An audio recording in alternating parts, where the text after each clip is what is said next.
everyone, my name is Tracy Newman. I am from the Navigators Tarot, which you can find me on Instagram and Facebook, and I'm also Sleepy Wisdom on YouTube. If you would like a personal reading from me, you can always find me at my website, which is sleepywisdom.com. The link is in the description below or in the bio if you are watching this on Instagram. Okay, so let's have a look at the energies for the feminine this week. Feminine energies. I'm just looking out my window and I literally have, oh my God, just a whole bank full of pink roses. It is so beautiful. The Albertine rose only comes out once a year, but it smells divine and it looks amazing just for those 6 weeks that it comes out for. It's amazing. Love it. And I also have New Dawn climbing up my arch there. So it's just, it smells beautiful as I walk out the door. Very feminine, actually. Very feminine. Beautiful. So the Ten of Swords. Okay, so the feminine is feeling a little burdened at the moment. But there is a dawn. The thing is with the Ten of Swords, it's sort of like the Ten of Swords in the original one is like swords in your back. But if you look at it, they're like chakra points. So even though it appears to be like a burden at the time that you're going through things, it looks very dark. But then there's always a dawn that you can actually see, because the dawn is like just behind. Like this one, I'll show you. If you see that, the dawn is just above. There's a misty, misty dawn. Yeah.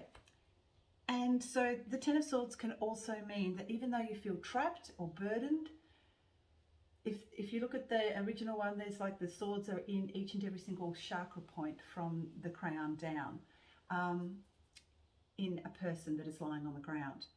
And so, you know, even though you feel burdened, usually what then comes after that is a huge release as all of those burdens lift. We also have the Three of Pentacles here.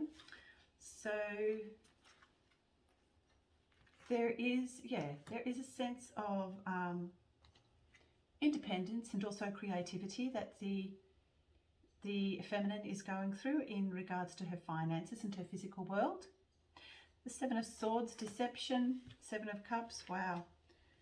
Four of Cups, okay, yep. So the feminine is really starting, but eventually moves into the Ten of Pentacles. So the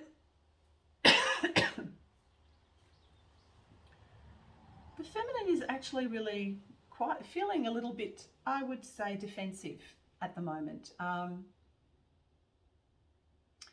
Yeah, a little defensive. She's very, very much concentrating on her physical world. Anything to do with love or relationship or anything like that, she's put on the back burner. She doesn't actually really want to to place herself in any of those particular areas, as she's quite happy on her own.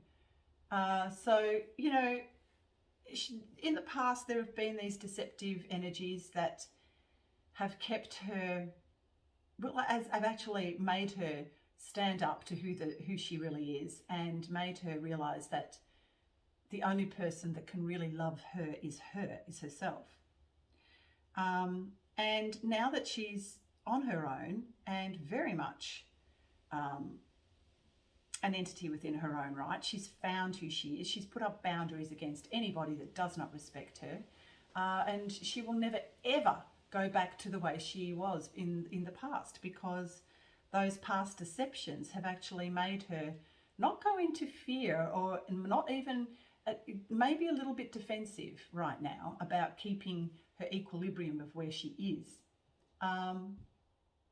But it's not fear-based. It's more, it's like you do not pass go. You know, the Priestess energies of Avalon and Lemuria and Atlantis and Egypt are all beginning to come through a lot of the feminine, and so those energies of the Priestess are really coming to the fore. And it's like no one gets past the Priestess, just nobody does, you know. They're fully aware. A Priestess is fully aware extraordinarily spiritual, knows exactly who she is, loves herself with the utmost love that is ever on the planet. Therefore, loving herself, she loves others unconditionally. And she does. But under no circumstances will she ever lower herself to the point where she will ever be deceived again. So that is where now some of the defensive mechanisms have come in, but they are not a defense of fear. It is more a defense of, unless you come with integrity, unless you come with respect and absolute devotion and love for the divine feminine, then you do not ever enter into her space. That's where she's at. She's very clear about that. And yes, unfortunately, this is not unfortunately, fortunately, really, because there will be no step forward into this new earth without the divine feminine stepping into her high priestess power. The high priestess can be nurturing and loving, but in this state,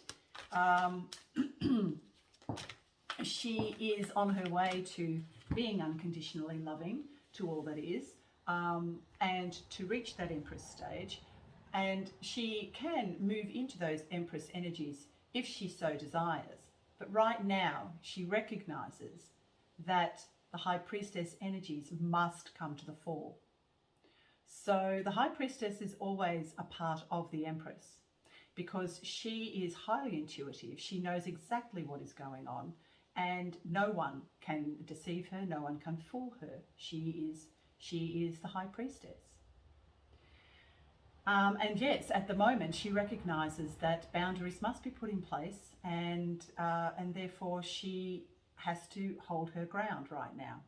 And it would also go into the fact that the world is also at this point in time where we have been deceived and lied to for so long by the patriarchal system that has perpetrated against us by the Cabal system, the Cabal members that have been on this earth for a millennia, and also orchestrated this patriarchal system that is now dying. So now it is the rise of the divine feminine, and the divine feminine in her priestess power, of course, bringing through those beautiful energies of, as I said, Atlantis, Lemuria, Egypt, and Avalon.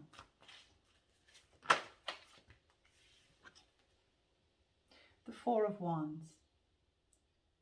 This is the card of union. Sometimes it can mean the card of union between a divine masculine and divine feminine, or it can also, but I feel like that's within herself. She's very well balanced, and she recognizes that, as the High Priestess recognizes, she is all that she needs. And the balance that she holds within herself, within those masculine and divine feminine energies, are all she needs to move forward into these new earth energies.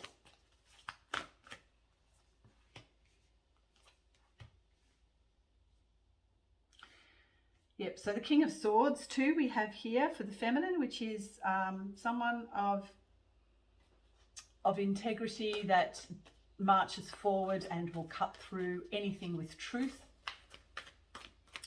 She cuts through lies with the sword of truth, and she absolutely takes no prisoners. She's in a it's like a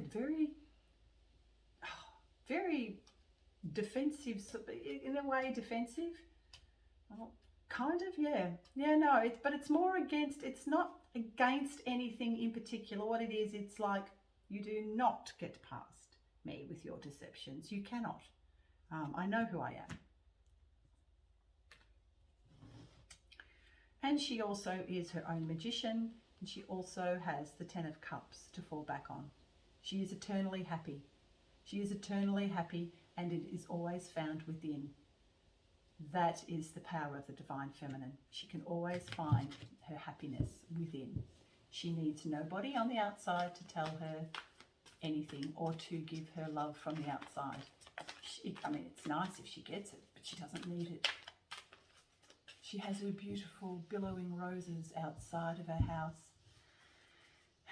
to keep her remembering exactly who she is on every level, because they provide her with everything she needs. In this household anyway. Ah, yes, and the part of the Fool, which came up last week, innocence, and the Empress. So there's a certain innocence that is now coming from the divine feminine essence, and also to the Empress, who is nurturing, loving, kind, but does not take fools, does not suffer fools gladly, not at all. The Ten of Wands and the Hanged Man. I love this, the Ten of Wands. This is a woman on a mission. This is pretty much the High Priestess. Look at her there. She's got a gun in one hand. She's got guns in two hands. And she's ready to take on anybody that comes at her with any sort of darkness at all. You know, there are some out there who actually do, even though I couldn't really quite believe it, but there are some out there who do use black magic. And no match. No match. Usually they're karmic entities, but they're just no match for the divine feminine, and certainly when she's not, and certainly not when she's in her High Priestess mode. Okay, so yeah, they're the general energies for the moment, in this moment in time, for the divine feminine. Wow, moving into her High Priestess energies, she's powering forward. So yeah, if you have not done so already, please like and subscribe. If you are on Instagram and, on YouTube. And yeah, I shall see you anon. Okay, bye for now.